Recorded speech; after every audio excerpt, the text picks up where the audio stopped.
ప్రభునందు ప్రియులారా, మీ అందరికీ ప్రభు అయిన యేసుక్రీస్తు నామమున శుభములు. అద్భుత వాస్తవాలతో కూడిన ప్రసంగాలకు మరోసారి మిమ్మల్ని అందరినీ ప్రేమతో ఆహ్వానించుచున్నాను. నేటి అద్భుత వాస్తవము, బెత్లెహేములో యేసు పుట్టక మునుపు యేసుకు గల సంఘము. ఈ టైటిల్ మీకు ఆశ్చర్యముగా ఉండవచ్చు. ఇది అక్షరాల నిజం. బెత్లెహేములో యేసు పుట్టక మునుపు 1000 సంవత్సరాల పాటు దేవునికి ఒక సంఘము ఉండేది. మీరు దానిని బైబిల్ గ్రంథంలో క్రొత్త నిబంధనలోనే చదవవచ్చు. అపోస్తలుల కార్యముల గ్రంథము 7వ అధ్యాయము 38వ వచనాన్ని చూడండి.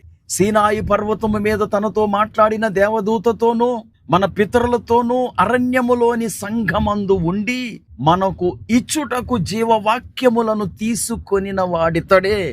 స్టెఫను ఒక వ్యక్తిని గురించి మాట్లాడుతున్నాడు. సీనాయి పర్వతం మీద మోషేతో మాట్లాడిన దేవదూతతో ఉన్నాడట.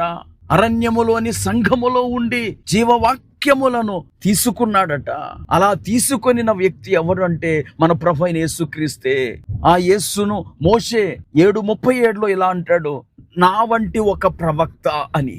ప్రియులారా, బైబిల్ ప్రారంభములోనే లోకములో నుండి బయటకు పిలువబడిన వ్యక్తి అబ్రాహాము. ఆ అబ్రాహాము సంతానమే కొద్ది సంవత్సరాల తర్వాత ఐగుప్తులోనికి దాసులుగా వెళ్ళారు. మరలా అక్కడి నుండి దేవుడు వారిని బయటకు తీసుకుని వచ్చి ఎర్ర సముద్రములో బాప్తిస్మం ఇచ్చి మన్నాను వారికి అనుదినము ఇచ్చి పోషిస్తూ పగలు మేఘస్తంభమై రాత్రి అగ్ని స్తంభమై వారితో ఉండి ఆ అరణ్యములోని తన సంఘాన్ని అద్భుతంగా నడిపించి వారిని కానానునకు చేర్చాడు. ప్రియులారా, సంఘము అనే పదానికి కొత్త నిబంధనలో ఎక్లీసియా అనే గ్రీకు పదాన్ని వాడారు. ఈ ఎక్లీసియా అనే పదము కొత్త నిబంధనలో 117 సార్లు వాడబడింది. ఎక్లీసియా అనగా పిలువబడిన వారు అని అర్థం. ప్రియులారా, అరణ్యములోని సంఘమునకు నేటి సంఘానికి భేదం ఉన్నది. అరణ్యములోని సంఘము లోకము నుండి వేరై అగ్ని స్తంభము మేఘ స్తంభము మధ్య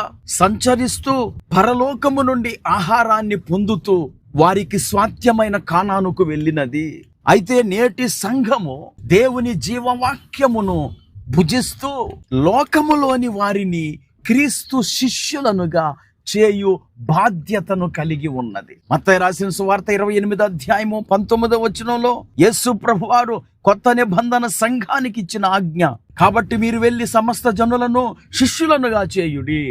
ప్రియులారా, ఆ ఇశ్రాయేలు సంఘములో ఐగుప్తులో బయలుదేరిన 20 సంవత్సరములు పైబడిన వారిలో 2 మాత్రమే కానానుకు చేరుకున్నారు. అయితే దేవుడు వారి సంతానమును స్వాస్థ్యమునకు నడిపించాడు. వారు అవిశ్వాసము ద్వారా అరణ్యములో రాలిపోయారు. కానీ నేడు మన క్రొత్త నిబంధన సంఘములో విశ్వాసము ద్వారా విస్తరించి మనము నడిపించబడి పరలోకము అనే పరమ కానానుకు మనము ప్రయాణం చేస్తూ ఉన్నాము. ప్రియులారా, ఆ అరణ్య సంఘము యొక్క గమ్యము కానాను అయితే క్రొత్త నిబంధన సంఘము యొక్క గమ్యము పరమ కానాను. దేవుడు ఆ సంఘానికి రాతి పలకలపై దేవుని వాక్యాన్ని ఇస్తే దేవుడు మన హృదయములపై పరిశుద్ధాత్మ ద్వారా లేఖనాలను రాశాడు.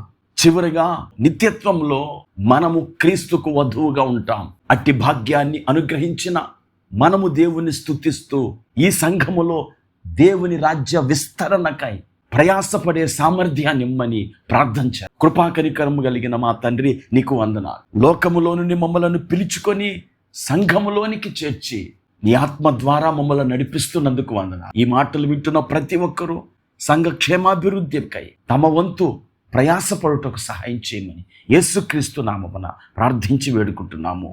ఆమేన్.